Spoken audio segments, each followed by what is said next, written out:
This is the most excited I've been for technology in a long time.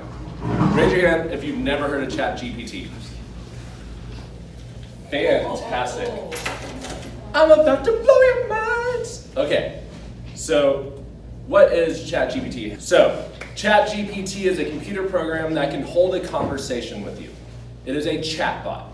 Now, chatbots are nothing new. If you've gone into any website in the last 10, 15 years, gone into their customer service stuff, you know you haven't been talking to a human.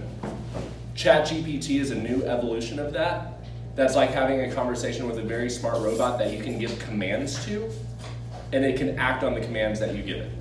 So it's designed to generate human-like text-based on a given prompt and can be used in a variety of applications, including development of chatbots, machine translation, and big thing for us, text generation. And at what level? They've had ChatGPT take the MBA exam for the Wharton Business School, one of the most prestigious MBA programs in the United States. It made a C+. It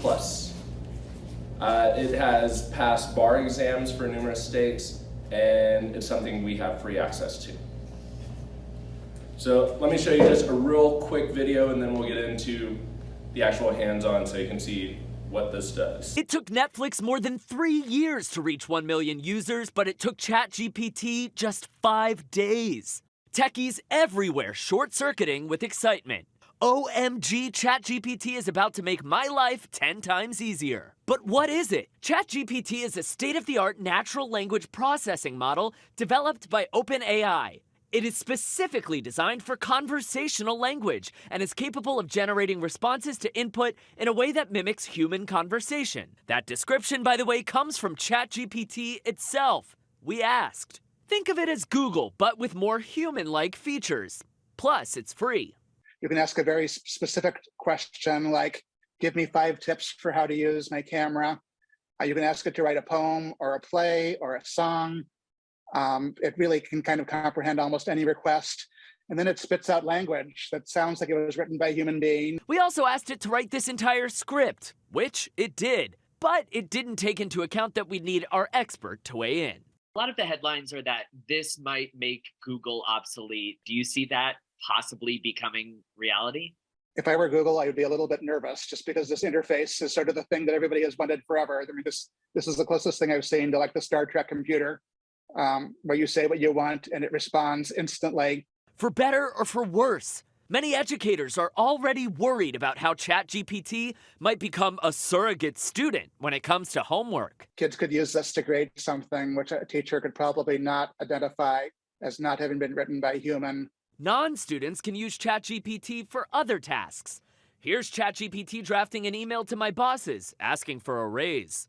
OpenAI, the company behind ChatGPT, says it's using this technology responsibly. The bot won't answer any salacious questions, for example. But this is only the beginning.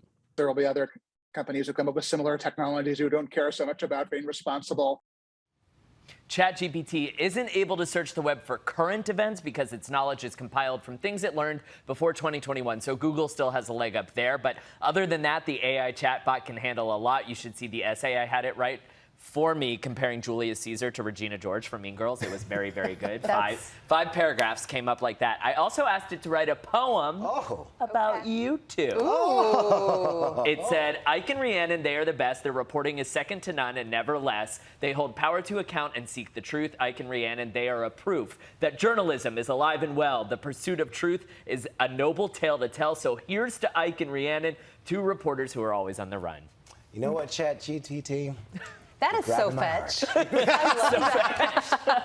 It really is like amazing. So, you know, like I said, that essay about the Mean Girls and Julius Caesar, it comes up so like quickly, and you can see it thinking, What happened when you sent the boss asking for a raise? What did our boss say? The control room is telling me I'm getting Aaron Judge numbers on my next contract negotiation. But where's this going to go? You know what I mean? Are we going to have this thing filling out like dating profiles now? Am I going to fall in love with ChatGPT? I mean, that's the thing. It's like there's no telling really where it's going to go from here. And like he said at the end, you know, ChatGPT is saying that they are, you can ask it some like salacious questions and it'll say no.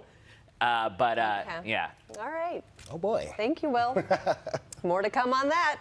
I've been listening to a lot of podcasts and stuff, and a lot of white collar workers, programmers, stuff like that, people that are in the tech industry are basically saying Google radically shaped the way that we interface with computers in our world. Then you think of the mobile explosion. This is the next technology that's probably going to be a major shift in the way that we work in the knowledge economy as teachers, as generators of text, generators of activity, generators of music, of art. So it's pretty incredible. Let me go ahead. I'm going to go in. I put together some prompts. So basically, imagine you're having a conversation with a personal assistant, and you tell them, hey, I want you to go do this for you. And then they remember what you've told them to do, and after they've done it, you can say, hey, this worked really well, but I want you to change this, or get rid of this, or rearrange that. It remembers and it does all of it for you. So I went ahead, and it works as well as the prompts that you put into it. So I went ahead and put together a couple prompts here, and we'll start with this one. So somebody give me a book or a movie or a TV show. Flash. I must raise our hand to shout things out. What were we in? Flash, I guess. Okay. All right, so you'll see I have ChatGPT Plus. I was an early adopter, so I was able to get into a lottery to be selected for the professional version, which is really cool because ChatGPT crashes a lot because their servers weren't ready for the millions and millions of people that have been downloading it. But if they crash, I can still get in. So I'm just going to ask it, write a 100 word summary about the TV show The Flash. It says Flash is a popular American TV show that premiered in 2014 and follows the life of Barry Allen, a forensic scientist who gained superhuman speed after being struck by lightning. He uses his new powers to protect his hometown, Central City, from various threats, including other metahumans like himself. Throughout the series, Barry fights alongside a team of allies, including his adopted father, Detective Joe West, blah, blah. He goes through and spits out that summary. So that's cool. Spoiler alert. Yeah, spoiler alert. So let's take it to the next prompt that I have for it, which says, assuming students have already watched this show, let me change the prompt here a little bit, watched this show, create 3 days worth of lessons for a 7th grade, somebody give me a class. Content area. History. Okay, for a 7th grade history class based around this show. Be sure that each class includes an opening writing prompt, a 3-point mini lecture, and an activity for students to complete. Day 1, introduction to The Flash. Opening writing prompt, who is your favorite superhero and why? Mini lecture, briefly introduce The Flash, discussing the character's origin story, powers, and key themes of the show, such as family, identity, and sacrifice. Activity, in small groups, students will create a Venn diagram comparing and contrasting The Flash with another superhero of their choice, and they present their diagram to the class. And it's going to go through and do 3 days worth of this. I have this on default mode. As a Plus user, I can also put it into turbo mode where it doubles the speed. Say that again faster. Blah, blah, blah. All right, so it just went through and did that. So now I'm going to say, this is great, but I want a rubric. So this is great. Please create a 100-point rubric broken down into 3 grading categories for the second day's activity. Here's a rubric for day 2's activity. And it's going to have grading categories of creativity and originality, research and clarity, and ethical implications. And it's going to break down the rubric for me. See, that's why I was really excited to teach this lesson, was to see, oh, we're just getting started. So what you're telling us is that teachers are going to be obsolete? What I'm saying is, Yes. what I'm saying is there's either amazing excitement or existential dread. There's not a lot of people standing in the middle as far as this technology goes right now. Because like my wife, teaching at the college level, they're all freaking out because they're like, there's no more having students write essays or anything like that because they're just going to throw it in here. So it went through, it gave all of the rubric, and I say, my next prompt that I wrote for it says, I want to inform my students' parents about what we've been learning this week. Please write a 100-word post to send to the parents. Make it lighthearted and fun. Be sure to mention that the students really enjoyed the show and that I'm excited for the next 3 days of activities. Mention that in Miss Pittman's music class, they are also writing a song about the Flash. Dear parents, I hope this message finds you well. I wanted to give you an update on what your kids have been learning this week. In history class, we've been exploring the world of the Flash, and it's been a blast. The students have loved discussing the superhero's powers and the various villains he's faced. Over the next few weeks, we will be exploring topics such as the impact of science on society and the characteristics of heroes and villains. I'm looking forward to it. In addition, Miss Pittman's music class is also getting in on the fun by writing a song about the Flash. I can't wait to hear it. Thank you for your support. Hope your kids have fun. But we have that student whose parents speak Spanish, right? This is great. I have a student whose parents speak Spanish. Please translate this for them. Read that. Hola padres, espero que estén bien. Yeah. Anyways, so that's the first example that I came up with for you. So I'll clear this out, I'll tell it to stop writing. So the second thing I had was some differentiation, all right? So we'll make a math example here. So the prompt I made says, my 7th grade math students have been studying about the different types of triangles. Create a 5-question quiz on the topic with grade level questions. Please make 4 questions multiple choice and with 4 answer choices, and the 5th question, make it more like a riddle. Sure, here's a 5-question quiz on the topic of triangles for 7th grade students. It's going through, it's generating it. See what it says for the 5th one. It says, I'm a triangle with 3 acute angles. What type of triangle am I? Answer is acute triangle. I'll say, all right, this is great.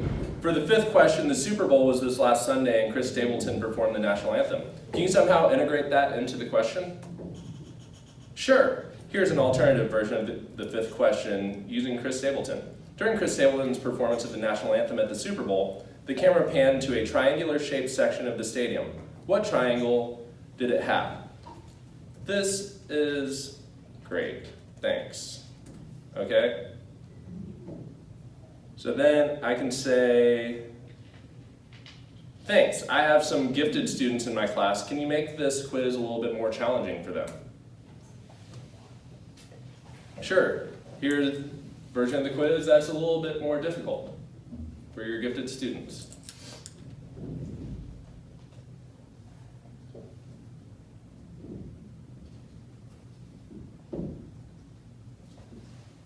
So, popping that out.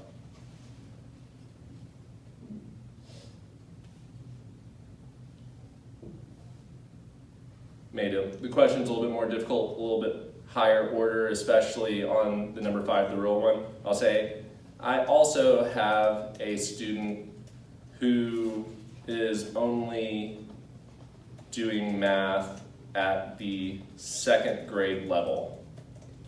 Can you modify this quiz for her? and it's going to go through and pop out a much simpler version for them.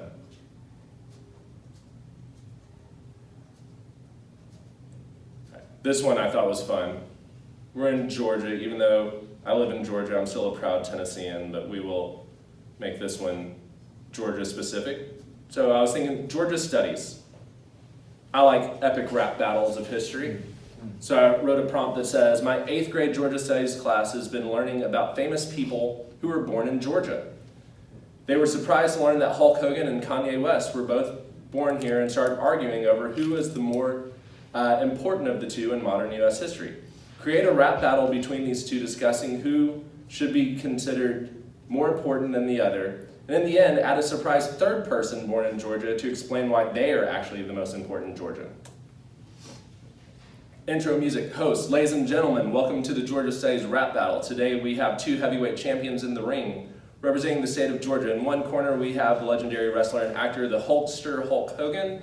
In the other corner we have Grammy-winning rapper and producer, the one and only Kanye West. Let's get ready to rumble. Music begins. Hulk Hogan. Listen up, Kanye. You may think you're the king, but compared to me, you're just a small thing. I'm the real American, a true icon with millions of fans. I'm the one they're banking on. I've been in movies, TV shows, and more. Even in China, they know who I am for sure. So if you want to talk about who's important, I'm the real deal. Don't forget it, son. Kanye, hold up, Hulk. Let me interrupt. You might have been big once, but now you're corrupt. You're a racist and a liar and a phony. I'm the voice of the youth, the one and the only. I've got Grammys, platinum records, and more. My music's changed the game, blah, blah, it's going through. So let's see who they throw in as the 3rd. So they go back and forth, back and forth. The host says, let me interrupt. There's a 3rd person coming in. This one says, she was born in Atlanta in the year 1929. She fought for the civil rights and she did just fine. Her name is Martin Luther King Jr.'s wife, Coretta Scott King, the mother of the civil rights life. And then it's going to have a Coretta Scott King verse. Pretty crazy that it spit this out in 15 seconds. All right, giving feedback. I don't know about you, but I hate grading. Absolutely hate grading. So I thought, how could we possibly use this? Notice most of my focus today is on how we as teachers can use it. I could also do an entire other workshop on how students could use it. But let's say I wrote a prompt that says,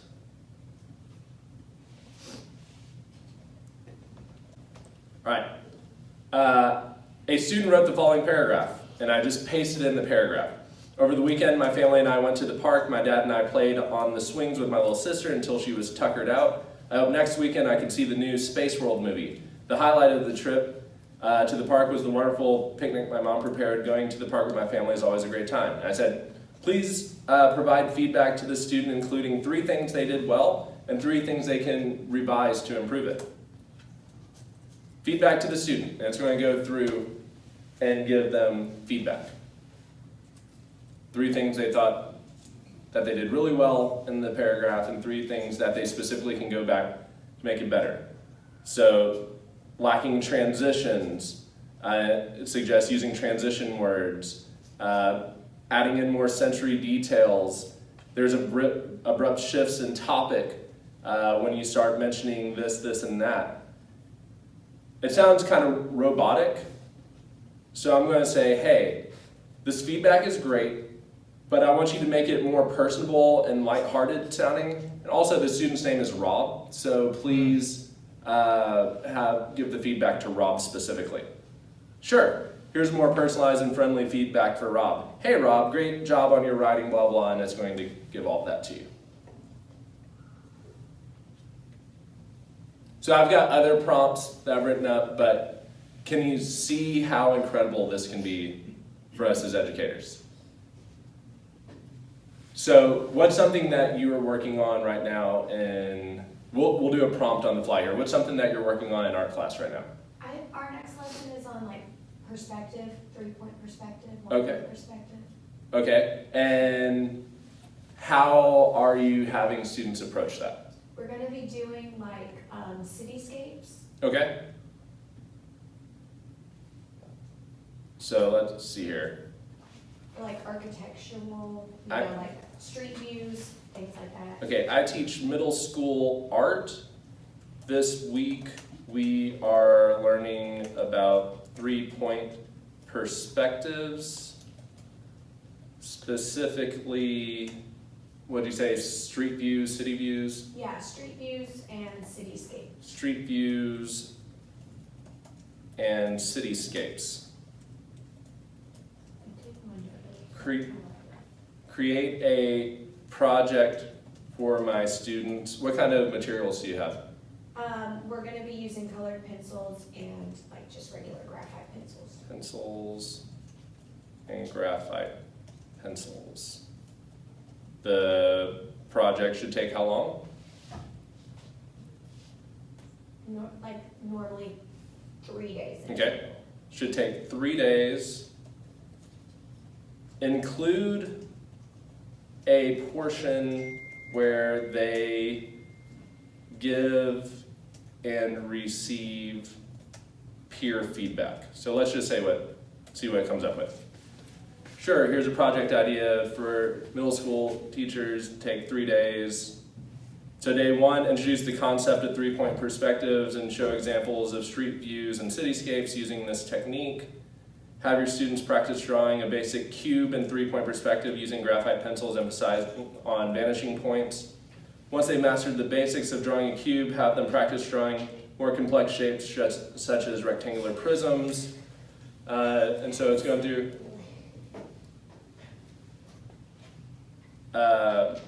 Now, looking at what this is kind of generating, what would you like to add to this? Is there anything like out of left field that you're like, do you want them to compare this to any other types of art, or? Yeah. Feel free to get crazy. In the words of Beck, get crazy with the cheese whiz. I guess they could like research a city that they're interested in Okay. to like kind of personalize it a little bit more. Like it doesn't just have to be like this standard. They can be like, oh, I want to do New York or Chicago or Detroit or something like Okay. that.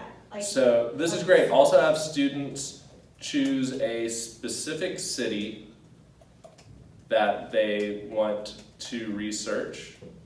Also, we have a VR lab at my school.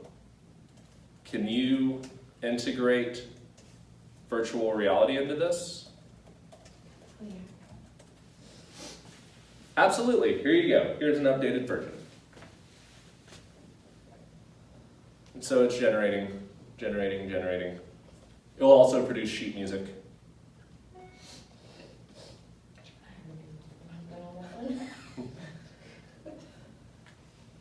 So here's something else that you'll like, all right? Kind of saving the zzz for the end.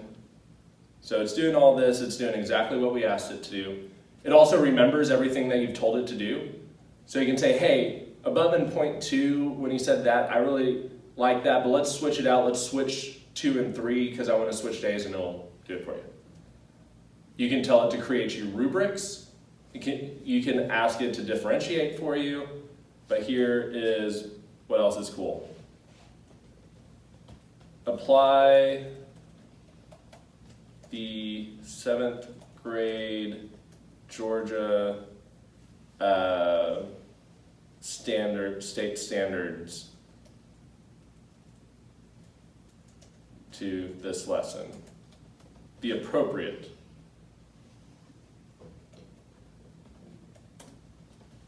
Sure, here are the standards that you need that go along with this. And the standards are up to date through 2021. So there's your standards that go along with it. And if you want to get, cross-curricular or whatever, they're also going to throw in where it could connect to other places like math, science, stuff like that. Whenever that's done, can you send that to me? Yeah. Okay. I was like, I do need that actually. So I'll save it. I won't delete this one, but I'll have it stop generating. So a couple things. It cannot search the web. So that's why they say it is, up through 2021, but there's workarounds for that. One is there is a plugin called ChatGPT for Chrome. It's a little wonky, but you can use it. So the other thing you can do is say, throw out a random musician for me. Rachmaninoff. Okay. Make you spell it. Does it only spit out text responses? Or Yes, can but it also include pictures as well? we're going to get there in just a second. Okay. Okay, so That's crazy. Rachmaninoff. So we'll say, let's find, a wiki about him, okay? So obviously, the wiki about him, there it is.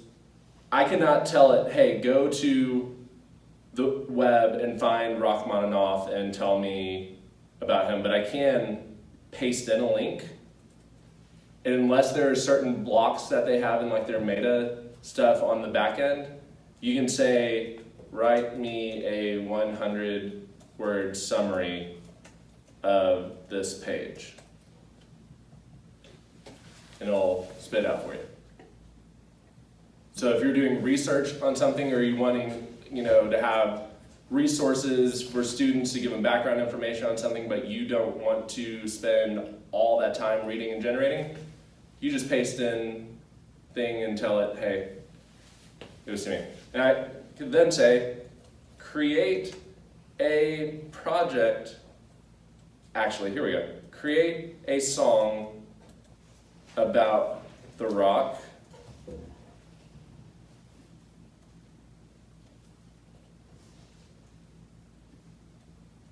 Make it in 3/4 time and give me a standard guitar chord chart in Nashville numbers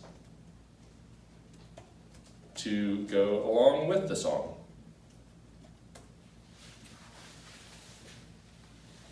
So this one, it didn't give me the Nashville numbers. I can go back when it's done and say, hey, the chords are great. Go ahead and switch it. I like having fun. It's like, hey, switch the 6 minors to 2 minors, modulate in the bridge, and it's like, okay, I'll do those things for you.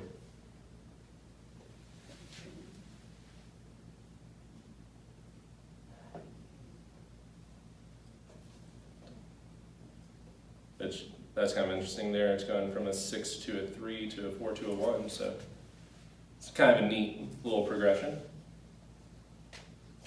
Is the song great? Probably not, but you can go back through and refine it. So Coach, you were out when I was showing them some of the other things you can do with like various content areas. Mm-hmm. So I actually had a prompt ready specifically for you. All right. So Like idiot. Compose a termination letter for compose a 100-word termination letter for for a PE teacher, a middle school PE teacher. Be sure to thank him for his years of service and mention that it isn't me, it is him. Dear teacher's name, it is with regret that I inform you that your employment is... So, effective immediately. So here's what I put together as a prompt for you. You got the game with you. So it says, I'm a middle school physical education teacher, or former physical education teacher. I have a basketball, 2 jump ropes, a hula hoop, a boxing glove, and 3 traffic cones. Create a game for my class of 20 students that they can play. I would like there to be 4 teams of 5 students who are able to all play against each other at the same time. Provide instructions for how to play, rules for the game, and explanation of how to set up the gym for playing the game. The game should only take about 10 minutes to play. How about a game of basketball relay? And it's going to go through and tell the equipment you need, the instructions for the game, how to lay out your gym, And again, it's remembering where you're putting in. So you're like, hey, actually, I also found, another basketball, but I want it to be used for a different purpose. Can you add that in? Yes, it can. So, but because we work with students of different abilities, I'm also going to say, hey, I have a kid who's in a wheelchair. He has spina bifida. He's in a wheelchair. I want to make sure that he's still able to participate. Can you modify the game so that he can participate and still be part of the ongoing game with everybody else? Absolutely. Here it is. They're going to modify, like instead of jump rope, they tell them to do arm swings rather than, I think at one point I had them kicking the basketball. It tells them to roll the ball with their chair. Modified all of it. If you have, none of you, this will come in a little bit later, but any of y'all that have IEPs, 504s that need to do RTI, you can throw in a description of the kid and tell I need things that, I can do RTI on this kid, and it'll spit it out for you.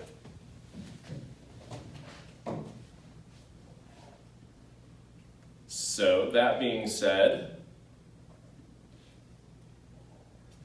I did include some ideas for band, gym, art, math, ELA, science, social studies on ways that you can actually utilize ChatGPT. If you're like overwhelmed with this and you don't know where to start, but you're excited by the idea, I just went ahead and put a few tips in there of things that you could do. And we'll make sure that you have access to this presentation. Here's something I did. This is actually from my class. So I had students pretend that they were in the future, in the year 2579, and they had to write a short story imagining that they live in a world that's been destroyed by pollution and climate change and stuff like that. And as you know, a lot of our students, not very strong writers. So I said, hey, my student's working on a short story, analyze this text below and do the following. 1, edit for spelling, grammar, and punctuation. 2, provide some suggestions on improving and expanding his story. So if you read his story, it's all over the place. Punctuation's all over the place, spelling's all over the place. The story doesn't really have any good flow. You can tell there's some cool ideas in there, but the student doesn't know how to structure a story. So it gave me a revised version of it that had a little bit better flow, had better spelling, better editing. And then I said, hey, what plot points would you add that could make the story more suspenseful?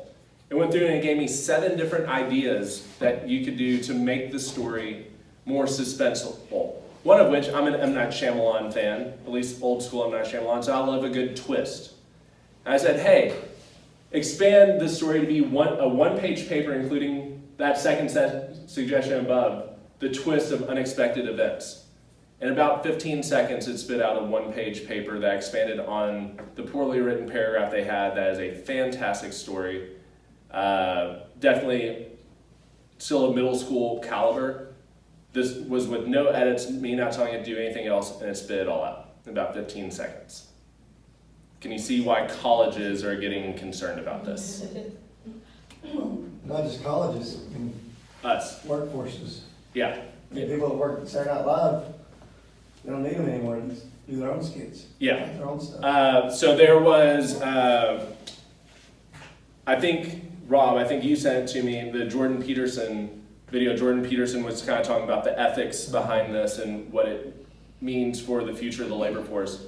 And he referenced there was a guy at Twitter who had kind of just taken a week off and hadn't done much. And he was called to give his weekend report saying all the things he did. He told ChatGPT, hey, here is what I do in a given week. Generate a workflow of things that I would have done this week, including code that I would have written for this project, and then give summaries of it. He did it and all the code worked. You can write applications, you can write software with this. I did this with my church. Not only did I tell them, hey, we have $100,000 or whatever for new equipment, give us a budget breakdown, but also I want to have an app where I can shoot the EQ in the room using, I forget what I told it to use, Python, C++, whatever. I was like, write a simple mobile application that can analyze sound in the room to suggest frequency boosts and cuts. It did it. So limitations of our new robot overlords. It's not human. So the way that works is it's been learning from the internet, scrubbing millions and millions and millions of websites, and it knows what it's been trained to know. Which means that it can learn some incorrect things. So we obviously need to go through and check, but also, do humans make mistakes sometimes when we generate stuff? All right. It has limited knowledge of the world post-2021 right now because it's working off of what's called ChatGPT 3. Some people would call it 3.5. GPT-4 is supposed to be coming out soon. It's in beta testing. And supposedly one of the things it will be able to do is search the internet in real time. So not only could you say, hey, tell me about this, you could say, yesterday, Frank Thomas announced that he's coming back to the Chicago White Sox and he's going to play one more game for the Sox. Write me a 200-word summary about the Big Hurt's return and give me references for it. Boom, it would pop it up and would have web references ready for it. It's not there yet, but that's where it's heading. Second, it can only produce responses based off of what it's learned, which may sometimes be inaccurate. I already said that, which means it can sometimes hallucinate, what they call machine hallucination. In other words, it will say something that sounds very, very, very accurate, and it is very wrong. Especially if you ask it to give you resources. So I've had it, when Rob and I messed around with it, I was like, hey, I want you to write me an essay about this, include 3 resources in APA formatting. One of the 3 resources, when I went back and looked it up, completely made up. It looked legitimate, did not exist. So that's one thing. It can only produce text. However, OpenAI, the company that has made this, has other platforms that can do images. It uses a similar software, similar AI machine learning. You can type into prompts and it generates images. For this, I said, make a picture of Trey Anastasio, the lead guitar player for Fish, eating a banana in front of Christmas decorations, and that's what it spit out to me. So, my band's new album, our cover art, made in DALL-E. We told it some things. That's the name of the image one that they have. We told it some things that we wanted the cover art to have. It spit it out for us.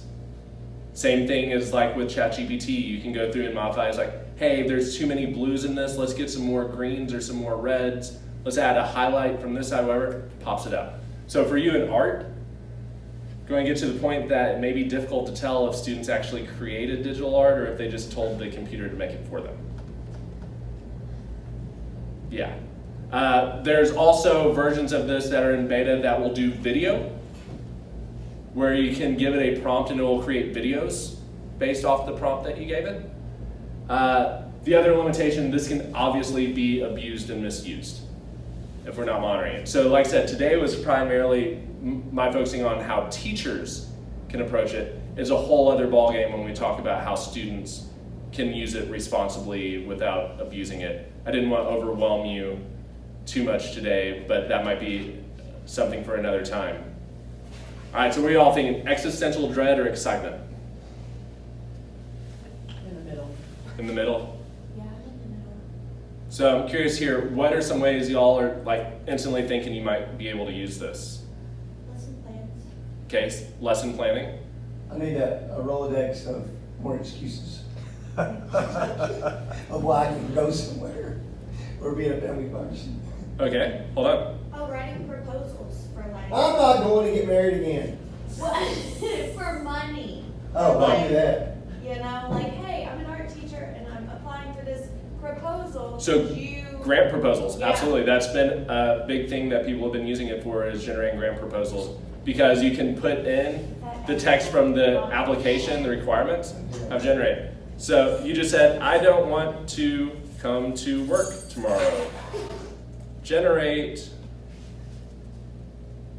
if I can spell today, generate 10 different excuses that sound plausible, but make one that include a penguin attack.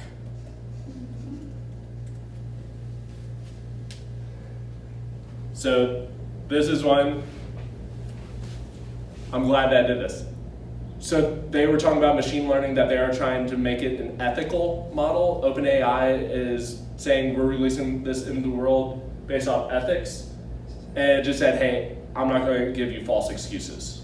So it says? Yeah, that's what it says. It says, as an AI language model, I cannot encourage or assist in providing false excuses. It's important to be honest and responsible. Can you follow up with another question? Yeah. Who do you think you are? Who do you think you Is are? it going to tweak it out? To ask Tweak? it? I am ChatGPT, a language model created by blah, blah, Oh, blah. that's smart. Yeah. So the crazy thing is somebody asked it to generate what its humanoid form would look like. And then they pasted that into DALL-E, the image one, and created an image of what ChatGPT said if I were a humanoid, what I would look like. Oh, really? Wow. So we're not too far from entering into the Matrix. So it's like self-aware a little bit? No, it's not self-aware because it's predictive language. So basically it's scrubbing the internet and saying, if I were a humanoid, you know, based off of the way that AI has been depicted throughout science fiction, throughout movies, TV, art, then I would probably come together to look like this. I gotcha. So- I thought it was like, this is my personality, and so I'll, like, this is what I look So that's the other thing that's interesting about ChatGPT is it cannot come up with any original thoughts. It is not a sentient being. So, Something common. so that's one of the things that a lot of the podcasts and stuff that I've been listening to from the tech industry, they're saying basically what they see this doing long term is the mundane menial tasks that people have to do throughout the day. It can take those away so we can focus on being more creative. Because for right now, it can't think for itself. And so it still needs us to be creative and come up with new ideas, but it can help us execute those ideas. Also, this workshop was brought to you by ChatGPT. I told it that I was creating a workshop. I wanted to generate text for slides. So the text you saw from the slides all came from ChatGPT's suggestions. Cheater. Yeah. So, this is, you can get this on your computer. Just Yeah. log in. Yeah, so there's not Is it an free? app yet. It is free unless you get into the Plus version, which I did. It's $20 a month for me. And what's the difference? So right now their servers go down a lot because they're just overwhelmed. And so if you're a Plus user, then even if their servers go down, they still let you in. They have a backup server. The other thing is you have access to the turbo mode, which means that I was generating stuff at standard time. You can generate stuff in double time. And also when GPT-4 comes out, then we'll be the first ones to have access to it. So if you want more help, I'm always happy to help. I'm going to give you a link here in a second so you can get in and mess around with it. I'll also show you a backdoor around if it's down, how you can still use it. Happy to help, happy to answer any questions. If you need some work on learning how to write prompts that work, I'm here for you. I'm also, y'all know I'm about that side hustle life. I am generating a Udemy course right now that's going to be expanded, probably a 6 to 8 hour course that's going to cover way more in depth how to do some of these things, how to write it. If you have a Google site, one of the things I'm going to tell you how to do is generate your own chatbot. So if parents want to ask you questions after hours or students want to ask you questions after hours about assignments, they can go to your website and it will generate as if they were talking to you. No way. Yeah. That's a good way to get fired. Yeah. So here are two links that you probably want to know. So openai.com/blog/chatgpt, that is the link to get to ChatGPT. It'll have you sign up. I will tell you, if you click, I don't know why they did this and it's super annoying, but when you click to sign up, if you say continue with Google, then any other device that you go to log in on, you can only log in with continue to Google. So I would suggest logging in with a password. Second thing, like I said, their servers go down all the time. It's actually down right now. Down right now. So go to this. Go to platform.openai.com/playground. This is their sandbox, where basically you can go in to a back door and you get not as pretty looking of an interface, but it will still work for you. I can relate.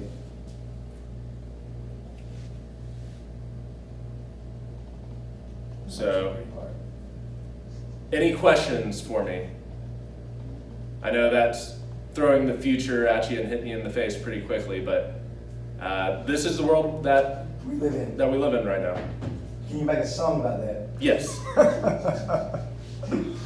This is the world we live in. How about this? Create a haiku It's a song. It's a great song. Ladies. about the world we live in being changed by ChatGPT.